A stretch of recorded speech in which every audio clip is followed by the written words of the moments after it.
It is Labor Day weekend 2016. You're in the assembly building of Ray Dellumo shop. We've got twin 1957 Thunderbird rolling chassis. This one's from Lubbock, Texas. Obviously a frame off, everything is done, it's fresh, it's been dialed in, tuned and timed, leak checked, ready for the body drop.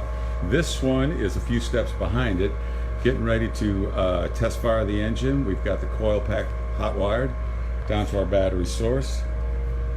Carburetor and plumbing is all installed. There's our fuel hanging from the ceiling. Got a gauge cluster down there on the side of the chassis indicating temperature and oil pressure. So I'm going to go ahead and turn this switch on. Gives us power to our ignition, and with this button I will crank the engine and let's take a listen. Yep.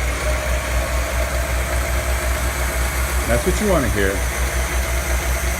That sounds really nice.